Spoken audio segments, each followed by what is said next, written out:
بسم الله الرحمن الرحيم.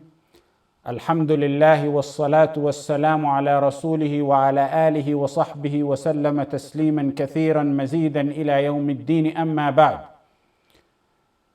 An important topic, and one of the strongest ways for many to charge and ignite their ibadah, is flipping back the pages of our golden history. There's many different ways to charge yourself into doing ibadah. We talked about igniting your yearning to Allah, so let us talk about igniting your ibadah.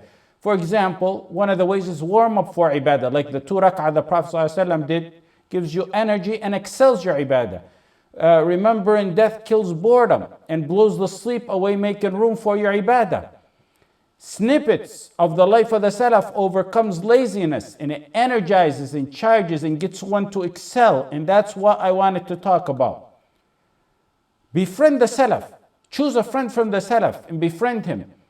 Everyone has stars they look up to, and Muslims have stars as the Salaf. That's our stars. Someone says, how do I befriend the Salaf when they all are dead? Yes, they all died, no doubt about it, but their legacy of ibadah to imitate and mimic lives on. Today, the standards have become so low that if one doesn't do too many harams, he's considered a saint by many. The surrounding status around us has become so low that those who do sunnah and nawafil for their salah are labeled forerunners in ibadah. سابق بالخيرات بإذن الله. But let's look at our forefathers, the real standards we look up to. And I'm not going to try to mention any example of their worship in Ramadan. I want to give you a glimpse in these few minutes of their life 365 days a year, a normal day to them. And if that's a normal day, let your mind wonder how their nights and days in Ramadan were. Abu Musa al-Ash'ari, the supporter of the Prophet sallallahu alaihi wasallam, the da'iyah, one of two people who took Islam all the way to Yemen. Yemen, it's surrounding today. Abu Musa al-Ash'ari in his grave in Mu'adh get the reward of everyone there. That's one side we know. But he had another side, like every alim, like every mujaddid, like every mujahid, like every righteous imam, like every pious Muslim should have. Abu Musa strived hard in his ibadah during his life. When they seen him in that fashion, they told him, why don't you relax a little bit, Abu Musa? He said, when the horses are about to get at the end of the race, or when they see and spot water and they're about to reach the water, they sprint to it. And I'm at the end, so let me continue until I die. And he did. Radiyallahu anhu. Surprising? Surprising? Well, more stunning than that is they didn't say these kind of statements at the retirement age. They used to say such statements in their youth. Many were known to say such statements in their youth. When a person is doing a 2-mile run, he needs to maintain a form. He takes off at a slow pace, picks up a little bit, and then in the final lap, in the last yards as well, he sprints to the finish line.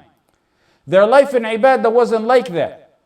Their life was like the last few yards, like the last lap that you're sprinting to. Abu Musa al-Khawlani yearned so bad to meet the Prophet ﷺ. One man nation who single-handedly by the power of Allah took down al-Aswad al-Ansi, the man who popped up in Yemen claiming he was a prophet of Allah.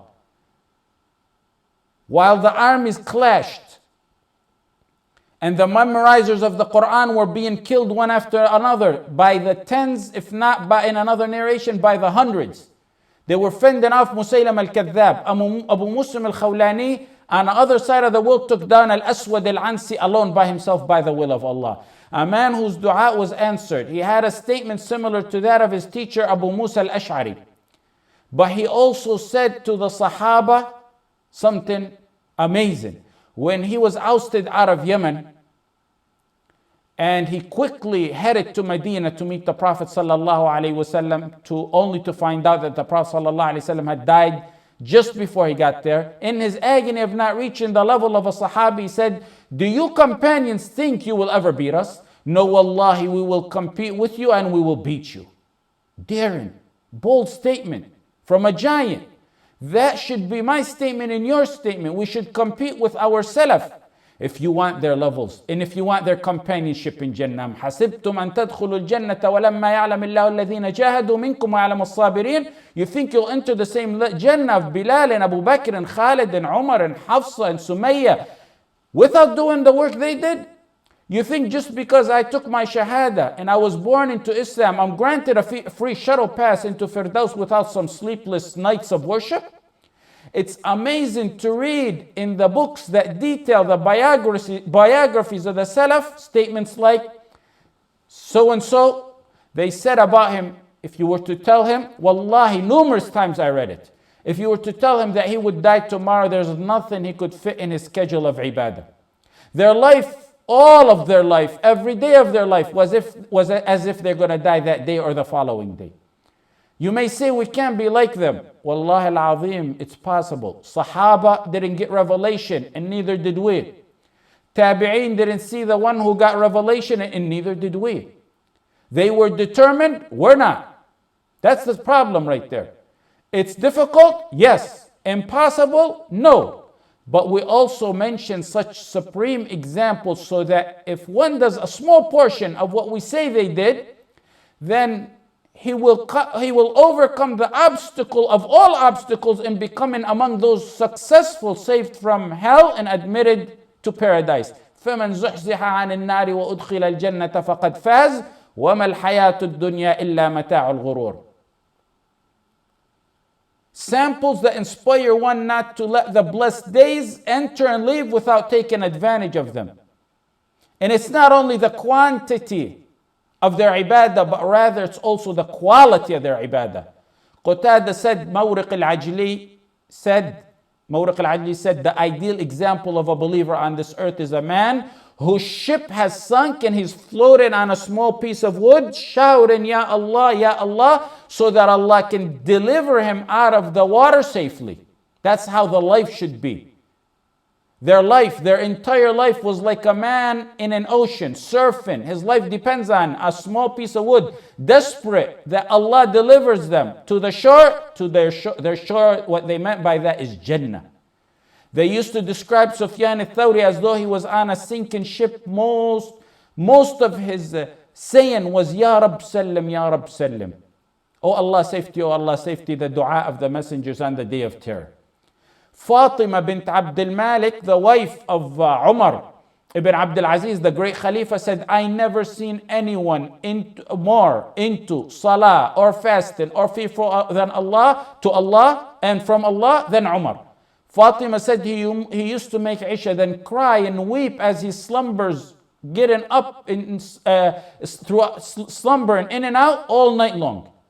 She said that when he would be in bed with me, he would remember a verse or a matter of the life after, and then he would begin to shake and shiver like a wet bird, and then sit up and cry all night long as I tried to cover and comfort him. Let me give you more. Fatima told Al-Mughira ibn Hakim one time, there may be those who prayed and fasted more than Umar ibn Abdul Aziz, but none of you came close to his fear of Allah. These were men whose ibadah nourished and raised them to be the revivers they were. Uqba ibn Nafi' said, I went to Fatima and I asked her, how was the worship of your husband Umar? They sought to learn, and this is our topic. They learned from each other, so we need to learn from them. Uqba went to Fatima to learn the secrets of Umar ibn Abdul Aziz from the only person who possibly might know. What did he do behind those closed doors and behind those walls? He wanted to know. Why do you think Uqba went to her to find out? Because Umar ibn Abdul Aziz, in his 2 years, 4 months and some odd days as a Khalifa, he spread justice. He spread the law of Allah on this earth and made not the only people rich as the Muslims. Rather, he made the entire Muslim world rich, with the Ahl al-Dhimma included in that. Listen to her one-liner answer. She said, I don't know that he showered from janaba since he became a Khalifa. A respectable word of saying in the 2 years, 4 months, we didn't have no relationship. In the daytime, it was worship in establishing justice in the rule of Allah on this earth. That's worship. That's the tawheed of Allah. At night, it was establishing the personal tawheed of Allah. No time for a relationship with his wife. 2 years, 4 months, and some odd days. They told Amir ibn Abdullah, how do you sustain so much ibadah? He said, simple. All I do is delay my food until night and move my sleep a little bit to the day. Easy? Yes, easy on giant souls only. Only on giant souls. Another time they asked him, and he said, when I get tired, I remember Jahannam, and it blows the sleep out of my eyes and keeps me up all night. Ahmad ibn Harb said, it astonishes me that one may know Jannah is getting decorated above him, and Jahannam is blazing under him, and he rests in sleep in between them. Mansur ibn al-Mu'tamir, when people seen him, they would say, this man has been hit with a calamity. His eyes are always teary, his heart always broken-hearted man, low-toned. His mother would tell him, what have you done? You cry all night and you never stop weeping. Did you kill anyone? He would say, mother, I know what I did. تتجافى جنوبهم عن المضاجع يدعون ربهم خوفا وطمعا. In the life of Safwan ibn Salim, I read one time that he used to have pain in his feet from standing all night every day. They said this about him. They said he reached a point of ibadah where if you tell him the judgment day is tomorrow, he couldn't add any more ibadah to his schedule. He would say all the time, Allahumma inni ahubbu liqa'ak fa ahibba liqa'i. Oh Allah, I love to meet you, so love to meet me. Yearning for Allah and yearning for meeting Allah was like the gentle breeze constantly blowing on their hearts, extinguishing the blaze of the dunya in their hearts.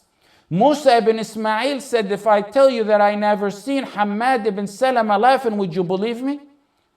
He was always occupied with teaching. He was a alim. He was either teaching, he was either reading Quran, he was either glorifying Allah, making dhikr, or going to salah, and that's how his entire day was spent. Hammad ibn Salama said, we never seen Sulaiman al-Taymi but in obedience to Allah. He was either in salah or leaving from the masjid. Or he was either going to a janazah or leaving from a janazah. Or teaching or learning. We said this man couldn't even commit a sin. Is he infallible, or are they infallible? They say he's infallible? We're not Shia. They said it based on what appeared to them, that the man couldn't commit a sin if he wanted to because he didn't even have time to, because his whole life roamed around ibadah. Waqi' said Al-A'mash was 70 years old and he never missed takbir al-ihram, Allahu Akbar, behind the imam. For 60 years he didn't miss the first rak'ah of salah. فَتَشَبَّهُوا بِهِمْ إِن لَمْ تَكُونُوا مِثْلَهُمْ إِنَّ التَّشَبُّهَ بِالْكِرَامِ فَلَاحُ. I think the time is up, so we'll stop here, inshallah. There's a few other things I wanted to talk about. Maybe we'll talk about them in future khawatir. جزاكم الله خير. وصلى الله على سيدنا محمد وعلى آله وصحبه وسلم.